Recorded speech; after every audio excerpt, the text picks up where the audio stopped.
Que a graça e a paz do Senhor Jesus esteja com todos. Aqui quem vos fala, evangelista Ivanilson Mendes, do canal O Expositivo.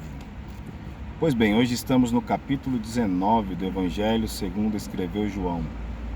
O capítulo 19 fala acerca do momento em que Jesus está na frente, diante de Pilatos, momento do seu julgamento perante Pilatos. Fala também acerca da crucificação de Jesus e também do seu sepultamento. Pois bem, quando Jesus está diante de Pilatos, o texto revela algo interessante. Gostaria de ler com os irmãos aqui o versículo de número 15, que diz assim: E eles bradaram: Tira, tira, crucifica-o. Disse-lhes Pilatos: Hei de crucificar o vosso rei? Responderam os príncipes dos sacerdotes: Não temos rei, senão César. Aqui nós vemos uma briga política e religiosa, representando a política da época, Pilatos, representando o poder religioso, os principais dos sacerdotes que estavam condenando a Jesus. Interessante que quando Jesus está perante Pilatos, por cerca de pelo menos 3 vezes, diz não ver crime algum em Jesus. Ou seja, Jesus é inocente, a ponto de Pilatos falar para que os sacerdotes, os principais, tomassem a Jesus e eles mesmos condenassem, porque Pilatos não queria ter responsabilidade na condenação de um inocente. Mas mesmo assim, o poder religioso replica, dizendo que sim, ele tem culpa para ser condenado. A culpa que eles colhem do próprio Jesus é quando Jesus diz: o meu reino não é deste mundo. Automaticamente Jesus está dizendo ser rei. E isso é uma afronta para o Império Romano, porque o único rei que existe é César. Então eles dizem para Pilatos: se você não condená-lo, você não é amigo de César, porque ele está se declarando rei.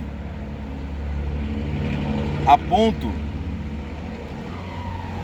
de Pilatos perguntar para Jesus: da onde tu és? E Jesus fica calado. E Pilatos fica replicando e dizendo: você não quer me responder? Você não sabe que eu tenho o poder de soltar ou de prendê-lo? Aí Jesus abre a boca e responde: você só tem poder porque ele foi lhe dado lá de cima, do alto. E o interessante agora é que eles levaram Jesus para ser condenado. Ali eles vestiram púrpura em Jesus, teceram uma coroa de espinho, colocaram na cabeça de Jesus. O soldado bateu com uma cana para que ali representasse a coroa de rei, o cedro real, as vestes reais, como forma de zombaria. E eles ficavam zombando de Jesus e os bofeteando, diz o texto, a ponto de Jesus agora estar na via dolorosa, carregando uma cruz pesada para ser sepultado. E o texto revela que eles crucificaram a Jesus no meio de 2 ladrões. Isso é interessante porque sabemos que Jesus,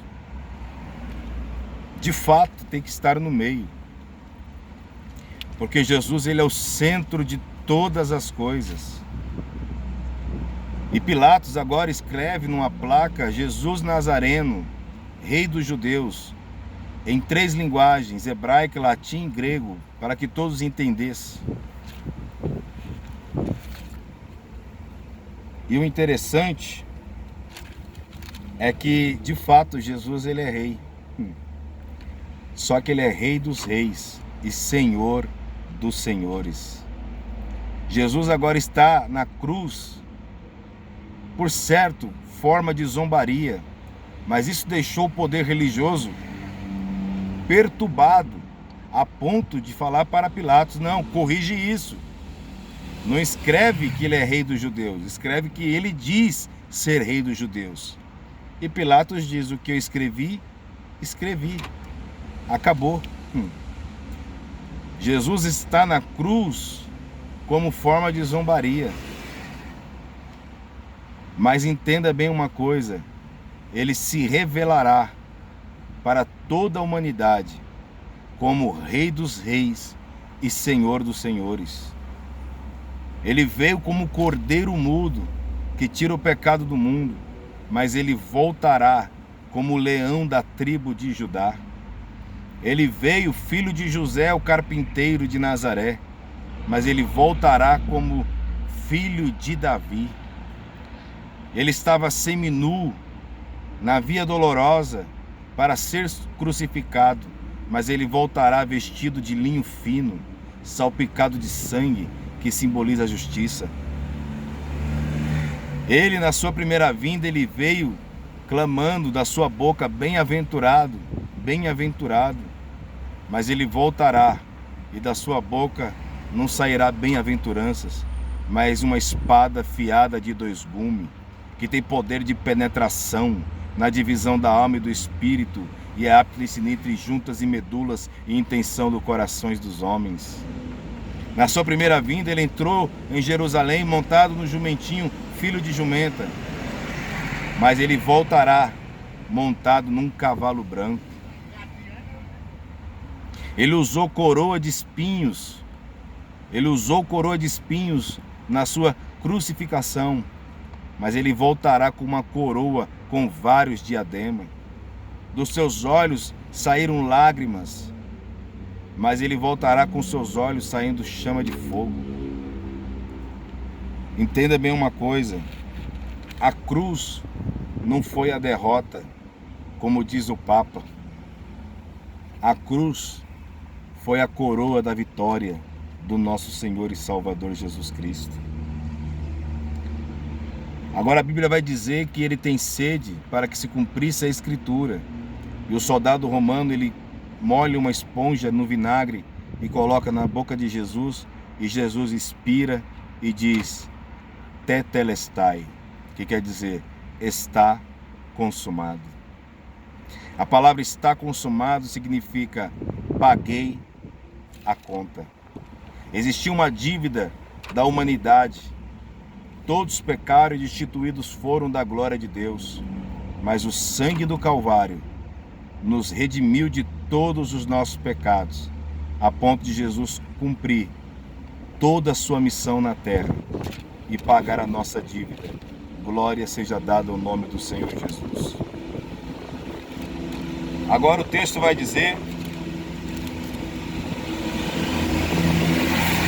que depois disso Jesus agora, um homem chamado José de Arimateia, um discípulo oculto de Jesus, oculto porque tinha medo,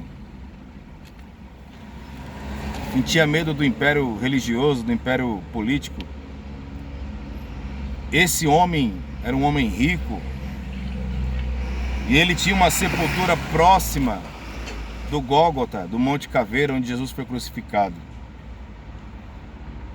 E aí ele cede a sua sepultura para Jesus, e outro discípulo também oculto, que é Nicodemos, aquele que foi de madrugada à noite falar com Jesus, eles ajuntam especiarias para preparar o corpo de Jesus e levam para o sepulcro.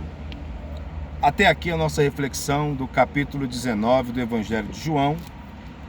A próxima será o capítulo 20, que falaremos da ressurreição, quando Jesus aparece para Maria Madalena e também para os seus discípulos. Amém? Que Deus abençoe a todos. Você que assistiu até aqui, curta, se inscreva no canal, compartilha, para que mais pessoas sejam edificadas com a palavra de Deus. Estamos numa série de reflexões, capítulo por capítulo, do Evangelho de João. Próximo capítulo, capítulo 20, e no 21 nós encerramos. Que Deus abençoe, fiquem na paz do Senhor Jesus. Amém?